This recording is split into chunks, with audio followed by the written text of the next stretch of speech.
जय हिंद दोस्तों, आप सभी का सम्राट टेक जागरूकता अभियान में फिर से स्वागत है। आज हमारे नए मेहमान मोहम्मद उस्मान साहब जो कृषि विशेषज्ञ हैं, उनसे मुलाकात कराते हैं। उस्मान साहब जो कृषि विशेषज्ञ हैं, जो आपके सामने जो रूबरू हो रहे हैं, आपको कृषि से रिलेटेड बातें जो आपको बहुत जरूरी है आपको बताएंगे। सरसों के बारे में अभी स्टार्ट करते हैं। सर से हम जानना चाहते हैं कि सरसों में क्या चीज हानिकारक होता है। एक होता है यूरेसिक एसिड, ये कितनी मात्रा में होना चाहिए जो हमारे सेहत के लिए नुकसानदेह नहीं है सर? जैसा कि हम आप लोगों को बताना चाहते हैं कि सरसों में जो ये यूरेसिक एसिड होता है, ये ह्यूमन हर एक आदमी के लिए जी बहुत बेनिफिशियल होता है। मगर इसकी सबसे बड़ी बात ये होती है कि आप लोग को एक लिमिट में इसको लेना है। जैसे ये होता है साइंटिफिक रीजन से कि ये 0.3% के रेशियो से होता है। अच्छा, 0.3% लेना है जी। ओके। तो ये आजकल क्या होता है कि एक एग्रीमोन मैक्सिकाना, जिसे गांव में लोग ये सत्यानाशी के नाम से जानते हैं। अच्छा। तो इसके सीड से मिलने पर ये बहुत ज्यादा इसका परसेंटेज हो जाता है, जिसको हम लोग भड़भड़वा बोलते हैं। जी जी जी जी सर। मिक्स करके जो बहुत क्योंकि कानूनी काम करते हैं, क्योंकि इसके सीड को और ये मस्टर्ड के सीड को जी अलग नहीं किया जा सकता।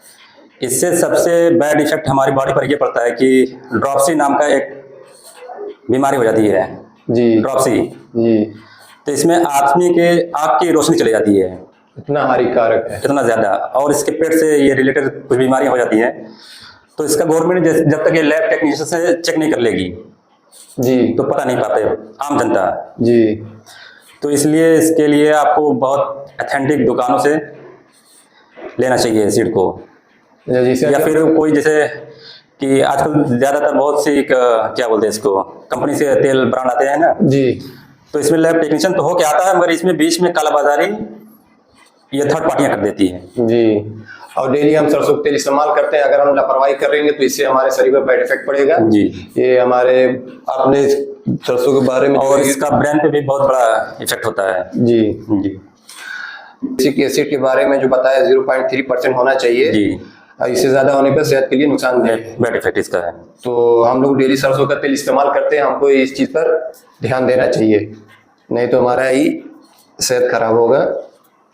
और दूसरे बारे में हम जानना चाह रहे हैं सर कि किसान लोगों को कितनी मात्रा में फर्टिलाइजर में डोज देना चाहिए कि उनके सेहत पर नुकसान ना हो, ना आवाम पर सेहत पर नुकसान हो, क्योंकि डेली खाने वाली चीज किसान लोग उगाते हैं और हमको नॉलेज ना होने पर हम लोग दवा का सेवन ज्यादा मात्रा में करते हैं, कम मात्रा में करते हैं, तो इससे ह्यूमन पर बैड इफेक्ट पड़ता है।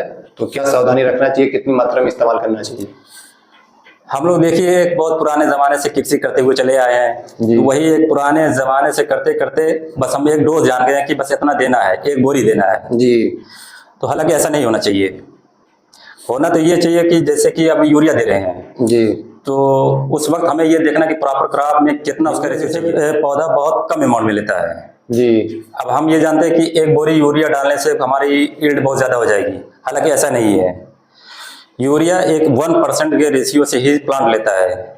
जैसे हम फ्लड इरिगेशन करते हैं, सोचते हैं कि पानी बहुत ज्यादा पौधा लेता है जी, पौधा बहुत ज्यादा पानी नहीं लेगा, वो भी अपने एरिया का 1% पानी लेगा, बाकी सब रिड्यूस होकर लीचिंग होकर जमीन के अंदर चला जाएगा और वो नीचे जाकर एक हार्ड लेयर बना देगा, जिससे हमारी क्रॉप को वो ना मिलने वाला है ना कभी मिल पाएगा। अब जैसे कि 2 किलो यूरिया जी वीट क्रॉप के लिए बहुत उसके लिए सफिशिएंट है जी। और पैडी के लिए, पैडी बोले तो ये राइस क्रॉप, उसमें भी आपको बस वही 1.2 के रेशियो से, मतलब 1 किलो 200 ग्राम के हिसाब से। 1 किलो 200 ग्राम कितने खेत के लिए होता है? ये 1 बिस्वा के लिए हो जाएगा आपका। 1 बिस्वा के लिए, क्योंकि पानी जहाँ हर वक्त रुका रहता है तो वहाँ यूरिया ये नाइट्रोजन के रूप में नहीं मिलती उसको मिलेगी एमाइड के रूप में।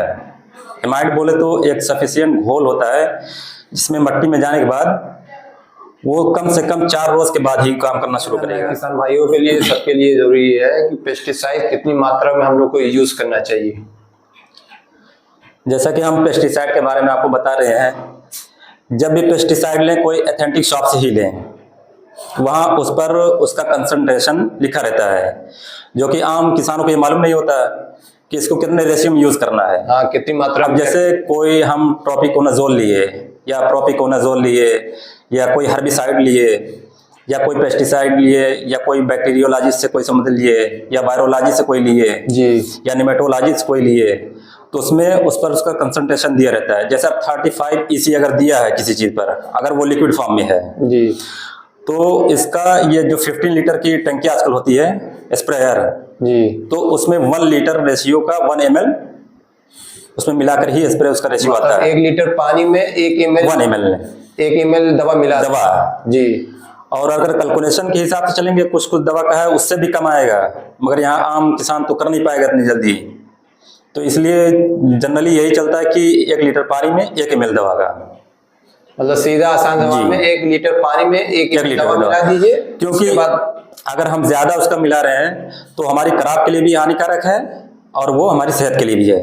ये सावधानी हम सभी को रखना चाहिए, किसान भाइयों को, आम जनता को भी इस तरह का ख्याल रखना चाहिए। जैसे हम लोग पहले गेहूं में BSC मिला देते थे, गेमैक्सिन जैसे बोलते थे जी, तो उसका क्या रेशियो निकल के आ रहा है कि अगर वो हमारी एक जनरेशन खाई है तो वो उसका इफेक्ट 10 जनरेशन पे दिखता है कम से कम। आज हमारी कोई अगर जनरेशन आज खा ली है तो आने वाली 10 जनरेशन उस पर उसका असर रहेगा, बैड इफेक्ट पड़ेगा। बैड इफेक्ट कितना ज्यादा है।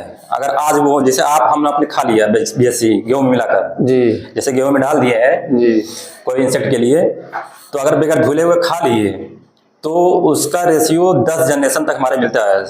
अब मार्केट में जो आटा पीस के देते हैं कौन धुलते हैं? कौन धुलता है? कोई नहीं धुलता है। तो ये समझ लीजिए सेहत के लिए नुकसानदेह ही हुआ है तब, बहुत ज्यादा। तो आम पब्लिक को तो ये सब की जानकारी है नहीं, और आदमी इसी की वजह से डॉक्टर की यहाँ लाइन लगी रहती है पूरा। आजकल तो लोग सीधा से वही जिंक फास्फाइड की गोली डाल देते हैं, हालांकि ये भी गलत है। एग्रो सेंटर पे उससे लो क्वालिटी की कोई दवा मिलती है जी, तो उसको डालना चाहिए। ये जिंक फास्फाइड की गोली नहीं डालनी चाहिए, ये भी क्योंकि ये फास्फिन गैस बनाती है जो हमारे लंग्स को बहुत बुरा इसका इफेक्ट होता है। तो आदमी को ये सब जानकारी रखना चाहिए। आदमी तो यहाँ सिगरेट को जानकर भी सिगरेट पीते रहते हैं, उससे ज्यादा इफेक्ट इसका है। ये अनजाने में हम लोग कितना जहर खा रहे हैं, गेहूं में यूरिया में दवा डाल के आदमी इस्तेमाल कर रहे हैं, हमारे सेहत के लिए कितना नुकसानदेह है। जब तक आप शिक्षित नहीं होंगे, जागरूक नहीं होंगे, हर चीज की जानकारी नहीं रखेंगे तो ये सेहत की, आपकी कीमती सेहत आपकी बर्बाद हो जाएगी। बिल्कुल। मोहम्मद उस्मान साहब जो कृषि विशेषज्ञ, आपको बहुत अपना कीमती टाइम देने के लिए सर धन्यवाद। थैंक्स। ये वीडियो आपको इंफॉर्मेटिव लगे तो लाइक, शेयर और सब्सक्राइब कीजिए। फिर मिलते हैं नेक्स्ट वीडियो में। जय हिंद दोस्तों।